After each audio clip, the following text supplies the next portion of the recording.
Hey guys, I'm Dan. Got a super cheery topic to talk about, which is the patient requesting detox. A lot of slides, so please hold your questions to the end if you could.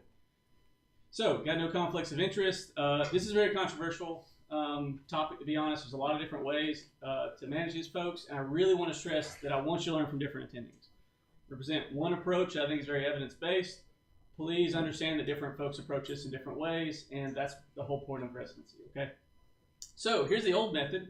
Right? If you have alcohol detox and say, I want a detox, it doesn't matter how drunk they are or how much they're withdrawing, you just admit them somewhere, right? Be it a psych facility or the hospital. And if it's anything else, just call psych, because surely they can help them quit meth or something, right? So my suggestion, if they're unstable medically, you should admit them to the medical hospital. If they actually have SI or something like that, it's great to actually get psych involved or to have an appropriate psychiatric disposition if you're at a place that does not have psychiatry, which is essentially every emergency department that's not an academic center. And if they're stable, you should be sending the vast majority of these patients home. Now, that's a controversial statement, but I'm going to explain why I think. Here's my key points. You're an adult, so you can read, and we're going to move on. So there's a lot of slides. So here's the problem. We have a huge problem with overdose deaths. Look at this chart. It's terrifying. And this is not a broken y-axis, right? They truly were that low. They talked about the cocaine epidemic and the heroin epidemic back in the 70s and 80s, and that was small stuff compared to what we're going through right now. See that little bitty blip? That was the heroin epidemic back in the 70s, right? That is nothing compared to what we're going through right here, okay? The cocaine thing, when crack hit the scene and then we saw all those effects, look at how much of an effect that was. And now look at what's going on, okay? You may not realize that this is a problem because a lot of the people in this room have not been practicing long enough to know this is not normal, okay? So look at national overdose deaths. Look at how much we've increased just in the last year. I had to update my slides because my slides that were a year old were underselling it by about 10,000 deaths per year. That's deaths per year. Look at this for fentanyl, right? It was practically unheard of, even though the chemical itself is actually fairly old. It did not exist meaningfully until a few years ago, and it suddenly spiked, right? National overdose deaths that have synthetic opioids, mainly fentanyl, okay, has gone up to nearly 30,000 a year, okay? What about cocaine? Now, this is interesting, right? Look at the huge upswing in cocaine. People aren't really talking about this, but there's a variety of reasons. A lot of the folks that are dying have fentanyl also in their system, and so some people may actually be having contamination of the cocaine supply with fentanyl, which is really interesting, but you're seeing a really huge uptick in this, okay?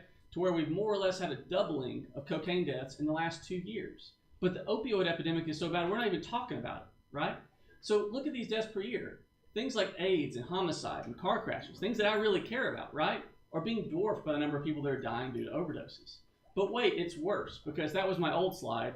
Look at how things have changed just in a few years, where we're actually slowly getting more traction on reducing the number of people that die due to AIDS, but we're going nowhere with the overdose deaths. Everything else is getting worse.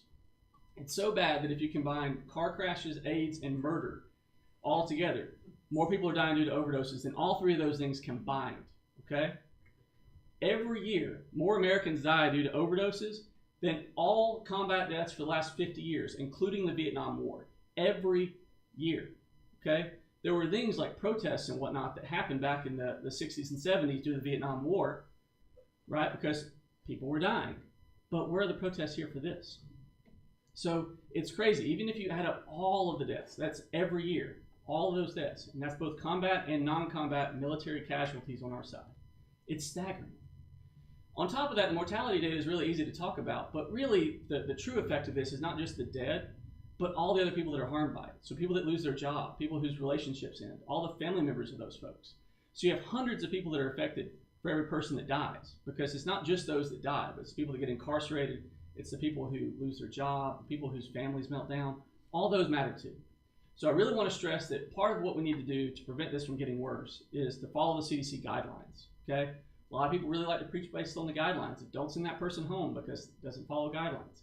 Well, the CDC says that you should essentially never be using opiates for chronic pain, essentially ever, okay? If you don't have cancer or sickle cell, there's very little data that shows that opiates are something that you should be taking every day, okay? Almost everything should be less than 7 days, and the vast majority should be less than 3 days. And that's reflected in recent legislation that requires you to check the databases if you're going to write for more than 3 days. Even things like fractures, when they actually study it, most of the time people don't require opioids beyond a few days, even for things like broken arms, okay? Now, this is about detox. So we also have to talk about alcoholism, which is another huge problem, right? So you got about 90,000 people a year dying due to the effects of alcohol. The chronic deaths are mostly liver-related stuff. Okay, so liver failure, hepatitis, things like that can slowly happen from that. The acute is mostly trauma. So people crashing cars, people that get into bar fights and get killed, things like that happen a lot more.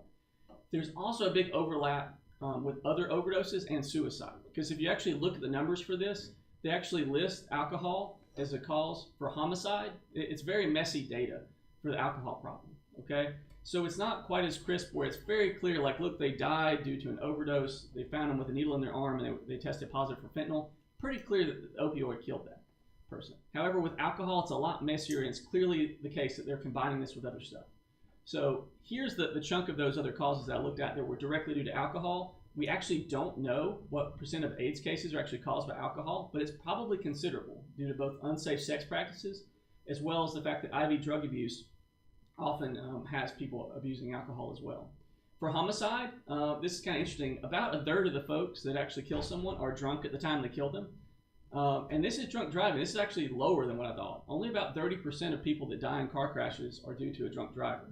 That number should be 0. Okay, I'm not saying that that's justified, but I thought this number would be a lot higher than roughly 30%.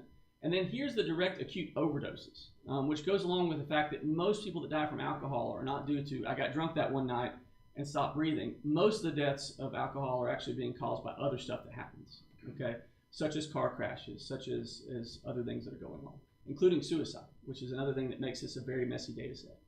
So we spend $249 billion a year. If we actually appropriately taxed alcohol to where it would cover that cost, it would cost you a little bit over $2 per drink. So every beer would be the cost of the actual beer plus $2 in order to actually properly compensate society for the effects of alcohol on society, which is pretty staggering. Also, people would probably drink better beer if you had to pay $2 extra, because you'd be like, nah, I really don't want that Miller Lite. That's crap. I'm going to get an IPA. I think that this would actually be good for everybody. So right now, ignoring the messiness of the statistics, it's roughly the case that alcohol kills about as many people as opiates, roughly, okay? It's really messy. So let's do some cases, okay? Patient 1, right? Alcoholic, he's got SI, he's got tachycardia, hallucinations, and he's got a bad tremor. What do you want to do with this guy? Yeah, you're going to get this guy to the ICU, right? He's actively withdrawing. This is not a talk about that, okay? We're talking about people that are medically stable, okay? So you're going to go on very high-dose benzodiazepines, okay? This is one ladder that you can use for diazepam or Valium, and you can notice that you're getting up to like 40 milligrams of diazepam, okay? And this would be IV doses, okay? These are heroic doses, but you have to titrate up, okay? So don't follow the heuristic of, oh yeah, I'll give them 1 or 2 milligrams of Ativan. That's not going to be enough, okay? Here's some other drugs after benzos, such as phenobarb, which actually has emerging literature that actually shows it's a really good idea if they're refractory to benzos. Propofol is actually a great sedative agent for this. Dexmetamidine is probably a good agent to use as well, especially if they have to be intubated. And ketamine is kind of messy because a lot of these folks are already tachycardic, but is another agent that you can use that works in a different method, so you can kind of add that to the to what you're using, okay? But this lecture isn't about unstable patients, okay? Because that's a whole other talk, okay? I want you to remember the number of 7. We actually reached out to some colleagues in psych and said, roughly how many milligrams of Ativan is it that we can give, or lorazepam for those that haven't sold out? How many milligrams can we give before the psych facilities are going to start rejecting people for having too high of a medication dose? And it's roughly 7 milligrams. There really wasn't a line in the sand that said, hey, when you magically get to this number, it's too much and this number is okay. But 7 was roughly when they start rejecting it, okay? If that's the case, and you're having to give lots and lots of things like lorazepam, that patient is not ready for psychiatry yet because you don't know their trajectory, okay?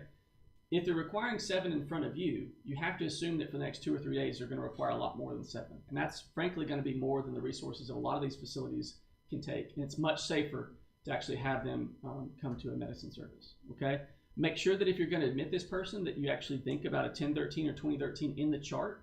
If this is the person that if they didn't have any withdrawal symptoms, you would have put a 1013 or a 2013 because of their psych stability, you should absolutely do that before admitting it.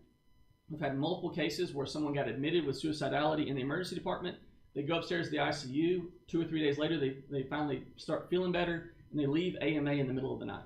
Okay, This will not happen as easily if you have a 1013 or 2013 in the chart, but it's up to us to actually do that. Okay. Patient 2.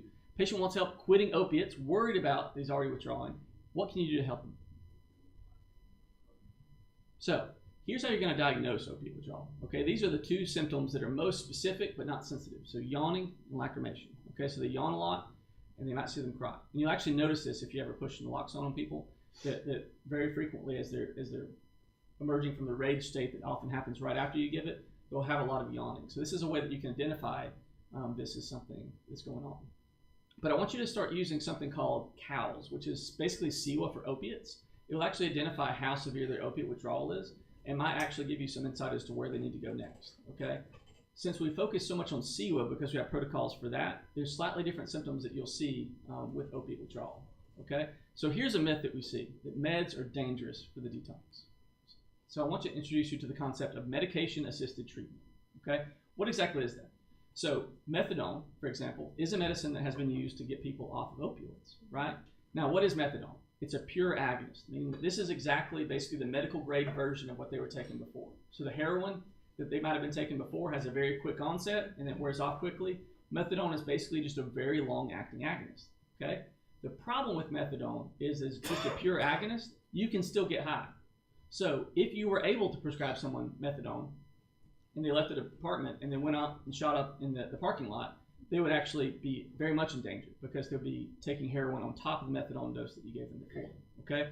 So methadone is not an emergency medicine drug at all. It's got some real problems for us. You have to have a established patient relationship, and so even though methadone clinics are an established way that you can treat opioid abuse, it is not something that you should be looking at in the emergency department, even if you could, okay? But you will not be able to prescribe that. What about naltrexone? This is something that you might have seen more and more of. This is a pure antagonist, right? So it basically blocks the receptor. Now what happens if you give this to someone in front of you that's just recently taken, they have immediate withdrawals. And this is horrific, okay? Because this is like permanent naloxone. Some formulations of this are like roughly once a month shots, okay? What's the problem that you would foresee of if you started giving this to people?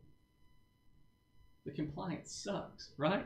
Because it's basically like having someone sign up to have something that makes them feel terrible because it's going to block both external as well as some of your endogenous forms of opiates, okay? So you have a real problem with this medicine, and that if you could get someone to take it, it is great, okay? So there might actually be some usage of this instead of prison population or something like that, where you can follow up with them and you know exactly where they are.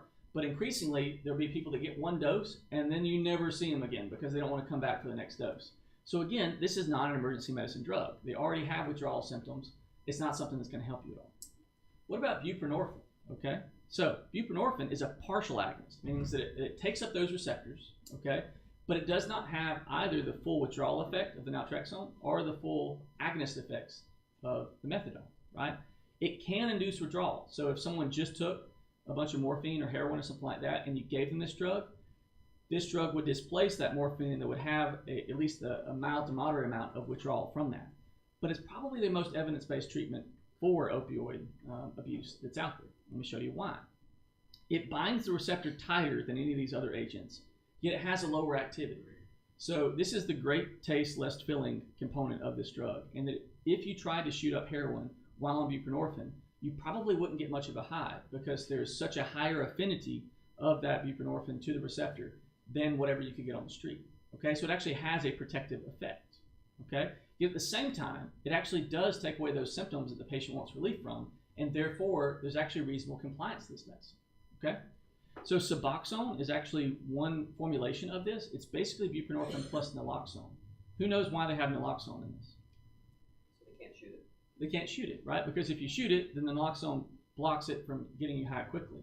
And so it's actually a very effective formulation that makes it harder to abuse. Now, do junkies shoot up Suboxone? Absolutely, because the answer to do junkies shoot blank is yes, they do, okay? The fact that there are people that are chugging bottles of Lamodal to get high should tell you how far people will go, okay? They're trying to get high. So do people abuse this drug? Absolutely, but it has a much lower abuse threshold than, say, methadone or something like that. So that added safety against IV abuse actually helps it a lot, okay? So how much does this cost? Well, it's about $17 for a single dose. I called CVS to find this out. And if you got a month supply, so if you're going to be on this every day for a month, it'll be $345. Now, both those things are a little bit misleading because often you would actually bridge someone for just a couple of days and then get them into someone that was going to follow them for a longer period of time. This seems expensive until you think of how much it costs for inpatient rehab, which is catastrophic, okay, with many of these programs costing thousands of dollars per day, okay? So this is a much, much cheaper option for that, okay? So what's the literature, right? Like I just said this, and I have this elegant pharmacology explanation of why I think this is a very good drug that we should be intrigued by. So this is a comparison of buprenorphine versus naltrexone, okay? And basically what you see is there's a very consistent signal that buprenorphine was much more superior to naltrexone in actually keeping people off of opiates, right? Because people with naltrexone quit, right? They just don't show back up. What about this cohort study where they basically looked at people that had opioid abuse and they compared it? So they looked at adjusted mortality. This is all-cause mortality, which is my favorite outcome. It's very patient-oriented. I don't care exactly why you died. I just care that you died, okay? So all-cause adjusted mortality. For patients that got nothing, right? They basically got a firm handshake and a card to call a number. So that's one, okay? Both methadone and buprenorphine have dramatically reduced rates of death. It cuts the death rate of this cohort roughly in half, and very similar rates for each of those, okay? I spoke out against methadone because you can still get high. I think you really need a relationship with someone before you can actually put someone on methadone. There's a variety of reasons why that's a terrible idea for us to do that in the emergency department. Look at naltrexone. It actually increased their rate of death. And the likely effect of this is as people were coming down from their naltrexone, as it wore off in 4 or 5 weeks, they tried to go back to their old doses, and their old doses didn't work. And so they bumped up again and again and again until eventually the drug does wear off and they die, okay? So naltrexone has a lot of favor amongst some folks, particularly law enforcement folks, because it doesn't have any agonist properties whatsoever. And so it seems really good. I'm going to be tough on drugs. I'm going to give this pure antagonist. The problem is it kills people. So I'm kind of against it. So how would you use buprenorphine if you were going to use it in the emergency department? And I want to stress, because my chairman's in the room, I am not doing this right now, okay? But this is basically how it's dosed. You give 4 milligrams, and then you can give 4 milligrams additionally as needed. The reason you start slow with this is because it can induce that withdrawal. So if you gave a big dose, then you could have a mess of a withdrawal patient on your hand. So you kind of ease into it. Now, the beauty of this drug is if you accidentally overdose someone on this, right? You gave them way too much, you actually don't really increase their risk of having more symptoms right now. You just increase the duration. Because remember, it's that partial agonist effect, right? The high that you get from Suboxone is roughly the same high that you're going to get. So it just stays in your system for longer, okay? So if you were to give too much, unlike other things, such as if you gave too much methadone or something like that, you absolutely would have problems with people going apneic and things like that. You really see a lot less of that with this drug, okay? So that's roughly how you would use it. This is a slide from Strayer. If you're not listening to what Ruben Strayer has to say on opioids, you really should. He goes a little farther than I would say on a lot of things. He's very controversial, but I really agree with him on a lot of points. And he's actually a big advocate for this. So what happens when you actually start using buprenorphine more? Well, this is pretty staggering statistics that came from France when they started encouraging general practitioners to be using buprenorphine, where basically they eliminated the heroin overdoses almost entirely. So as the prescriptions went up, people stopped dying from heroin, okay? It's clear that this is a medicine that both balances the needs of the patient to avoid the terrible withdrawals, as well as the need of us to keep them safe and not die, okay? What happens if you actually tapered off the buprenorphine and then just had them just get counseling, right? Well, this is just a staggering graph of essentially no one. And by essentially, I mean 0% of people actually were able to go more than 2 months when you stopped giving them buprenorphine. The counseling stopped and all those other things that could help them. So over time, people with the daily buprenorphine, you could taper them off. But this might be something they have to be on for a while. And this is one of the reasons that law enforcement folks are cautious about it, is that realistically, this is not I gave it to you for 3 days and we solved all the problems. This is going to be something that's going to have to be tapered off over weeks, okay? So, patient number 3, they're on meth, they're on marijuana, they want some help. What can you do for them? You got to treat their symptoms and get them out of there, okay? If they don't have any SI or anything like that, hey, how are you? Come on in. Dr. Aura, friend of the department, an awesome psychiatrist. So if you have a patient that you are having for non-alcohol, non-opioid abuse, something like marijuana, something like meth, okay? If they don't have suicidality or something like that going on, there's really not a whole lot that we're going to be able to offer as far as inpatient detox, okay? So you're going to treat their symptoms. So how can you do that? Someone that's on meth, they're coming down from meth, you want to help them out, okay? What can you do? Well, one thing is you can actually treat their pain. Just don't use opioids, okay? Don't add another potential addiction on top of someone that's already abusing meth or something like that. And get creative with it. Is it topical meds? Is it going to be NSAIDs? Really think about what it is that you can do to maximize their pain control. Refer them to rehab, and we're going to talk a little bit more about places that you can send these folks in a minute, okay? And screen for SI. Anybody that says, I am detoxing from blank or withdrawing from X, I want you to actually take a legit psych history, because a lot of these folks will have suicidality. That's something you absolutely need to address. So this is a key slide with a very annoying transition on purpose, because I really want everyone to focus. If it's early in the morning, I really want you to be aware of this. This right here is going to be the places that you can send folks to actually get them outpatient help, okay? If you are uninsured and an emergency department patient, okay, Serenity is probably the best place that you can send them locally, okay? And at the end of this, I'd welcome commentary from Dr. Ara on this. If they have insurance, okay, and this is particularly non-government insurance, so private insurance, Willing Way or Bluff Plantation are two different places that can actually help you out. These are expensive places that unless you're really wealthy, you're not going to be able to afford otherwise. If you have Medicaid, Serenity is probably going to be your go-to place. It's a chance that you might be able to get them into the Stony program here, okay, to actually see our folks, but it's probably going to be Serenity. And if they need medication-assisted treatment, it's going to be Advantage in Athens or Willing Way. So are we talking about outpatient or inpatient? Yes. Well, some of these actually offer both, correct? So for uninsured, it's also American Work. American Works. Mm-hmm. Great pick. Serenity and American Work. So if you're trying to get someone into Serenity, they actually have walk-ins, okay? Please note the hours. They're going to have to be there in the morning, so if they go there in the afternoon, you're going to miss out, okay? Serenity actually has a pretty robust selection of things they can offer, including inpatient as well as outpatient stuff. And that's one of the reasons that it's such a great place to refer folks here.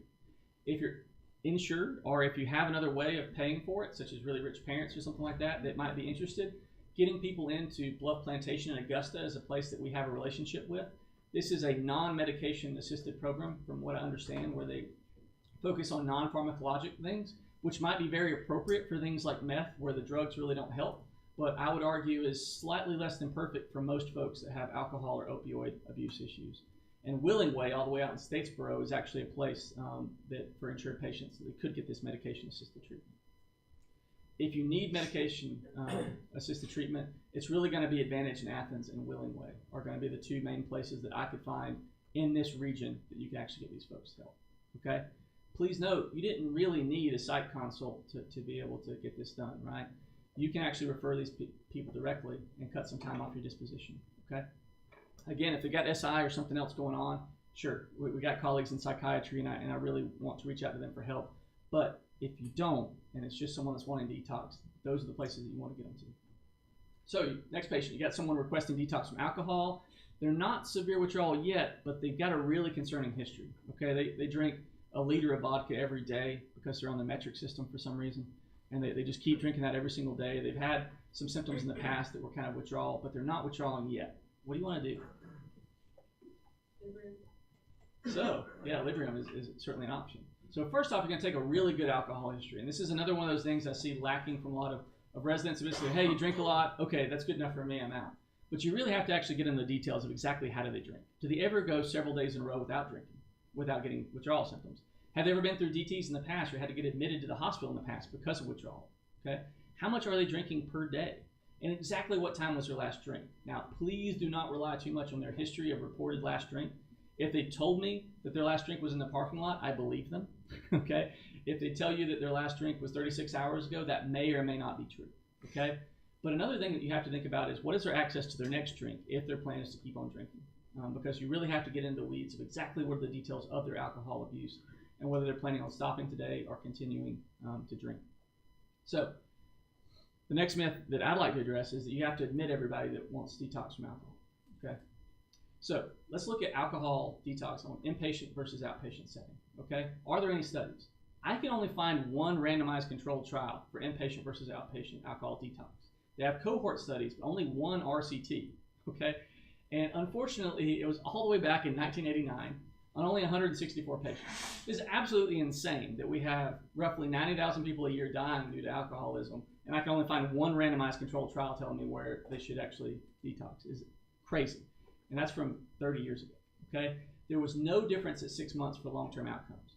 Again and again with this inpatient versus outpatient literature, you see an uptick as far as the early effects, like 1 week or 30 days or something like that, but very often they sort of normalize after a few months, okay, where the two groups of inpatient versus outpatient approach each other. So you have to read this literature very carefully. Inpatient obviously costs a lot more because you actually have to house them somewhere as opposed to outpatient costs, okay?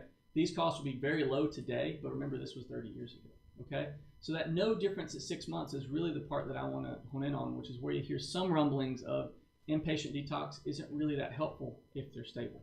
So if we're going to look at outpatient detox as the way that we want to go, you have to think about how is there access to alcohol. And I think this is really the fatal flaw in the thought that if we just park someone for X number of days in a facility, that everything is fixed. And the problem with that is think of how easy it is to get alcohol. On the way into work today, how many places did you drive by that would sell you alcohol right now at 8 o'clock in the morning? Within 2 miles of here, there are 4 liquor stores and 2 breweries. 2 miles of the place that I'm standing at, right? How many gas stations are within 2 miles? You want to take a stab at it? 3. We got 3, we got 4. I stopped counting at 20, okay? And every one of these gas stations has alcohol for sale, most of which are on sale for not quite 24/7 because of blue laws, but close to it, okay? So think about it, all right? If you want to get off cocaine, stop hanging out with your friends that do coke, okay? You cannot, in today's society, find a place in America that doesn't have alcohol available. I really shouldn't say in America, because even in countries that ban alcohol, there's alcohol everywhere, okay? You're going to have these patients live in a society where alcohol is constantly available. And that's one of the evil things of alcoholism, okay? It runs in my family, right? You have to be able to live in a society where you can always get a hold of this, okay? So that's one of the reasons it's really a hard sell for an inpatient facility of, yes, we house you for 4 weeks at a great expense, but then we had to release you into society where alcohol was available. So what are the windows you got to be worried about? Well, the peak for DTs is going to be within 2 to 3 days. Remember, you can go to DTs with as little as 12 hours of not drinking, right? So it can be very quick onset. But you're also not out of that window for up to 7 days. And so to me, I think the most elegant drug to help these folks out is Librium, or chlordiazepoxide, which is one of the best brand name versus generic names I've ever heard of. Like nobody calls this chlordiazepoxide, including farm nerds like me. So I want you to have a rough idea of what the doses are for this. So a Ativan 1 milligram is roughly 25 to 50 of Librium. It's really messy to actually correlate these exactly because of the fact that this is a longer acting med. It's very, very slow, okay? So the onset is really not peaked until a couple of hours. So you're not gonna know, unlike some of your other medicines, that you're gonna have within a half hour, know roughly where you are. The half-life is crazy long if you count the metabolite. So you got a 100-hour half-life, okay? So the most evidence-based thing would be to prescribe for about 3 days and then taper them off of it slowly, okay? So you could do a 25 to 50 milligram dose, roughly TID, for about 3 days and then taper it down slowly from there. I want you to strongly consider discharging folks with a multivitamin, because if you are a severe enough alcoholic, you're probably going to be deplete of a lot of vitamins. And it's a really good idea to at least have them take a multivitamin. But before you discharge someone with a program like this, make sure that you're looking at a social history, okay? Is this a homeless guy that has no way to fill the script for Librium? Because if so, you're setting yourself up for disaster if you just say, here's your piece of paper, go fill it at the pharmacy. Do they have transportation to get to the pharmacy? Can they afford those medications? You really have to get into some of these details, because some of these folks, even if they would have been eligible if you could get those meds in their hand, you might not be able to. And so the social history is actually really important. Patient number 5, sadly too common, right? They come in comatose, they get the good old Narcan revival, and now the patient's kind of on the fence about detox. They're thinking about it.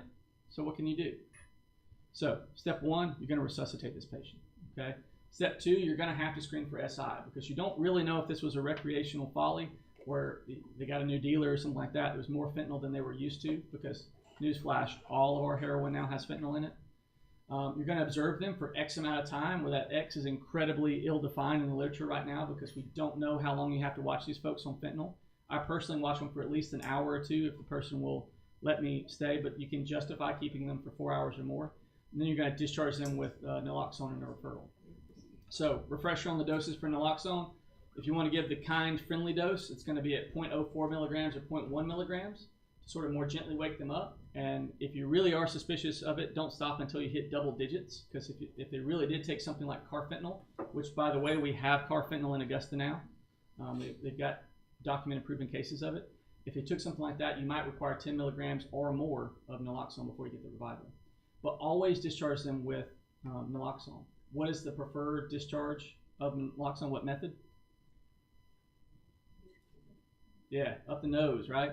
So called CVS yesterday. It's $135 for a 4 milligram single dose of naloxone. It's a real problem here. If you're an IV drug abuser and you have $135, your biggest priority is probably not, how can I get the reversal agent for my addiction? This is a very important thing to actually discuss with family, because they often come in at some point when they're here and saying, hey, if you can afford this, this might be something you might want as a mom to have in your purse, okay?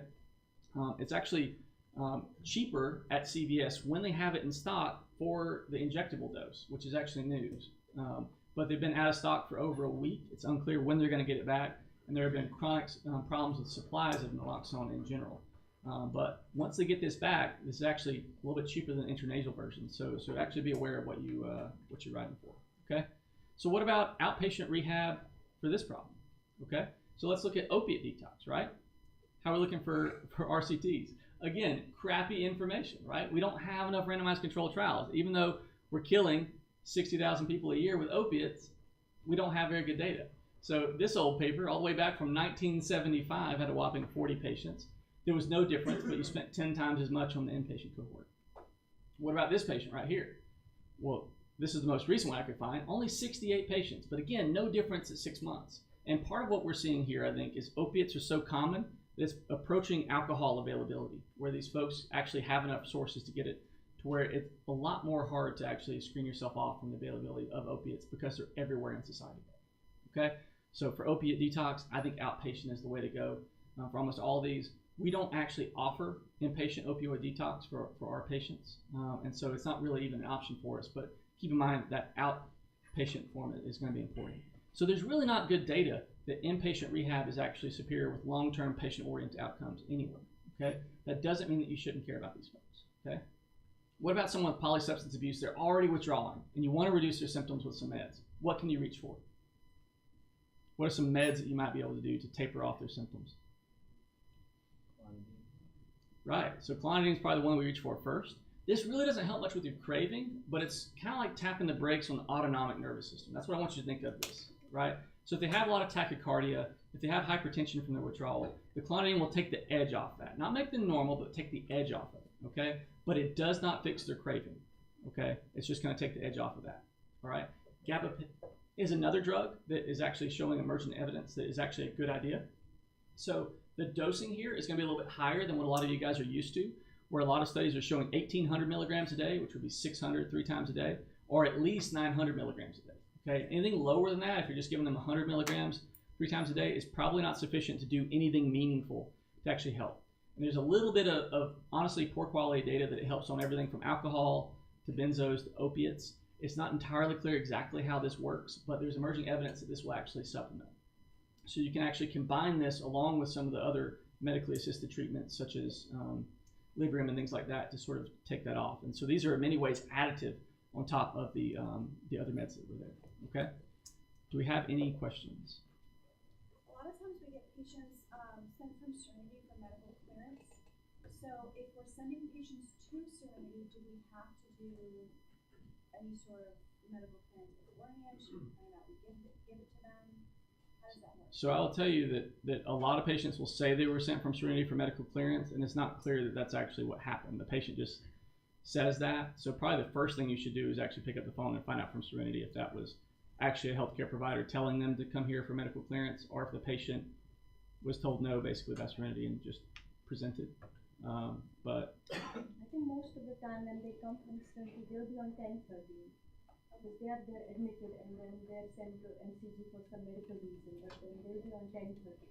A lot of those patients have noticed are. Yeah, if they're on 1013, then they're like they came from Serenity. If they're not on 1013, then I'll do the same, call this committee and find out if they will really send NCG for medical care. Okay, so if we're gonna send someone there outpatient, is it a good idea to do labs and give them to them so that Serenity will accept them, or do they not need that?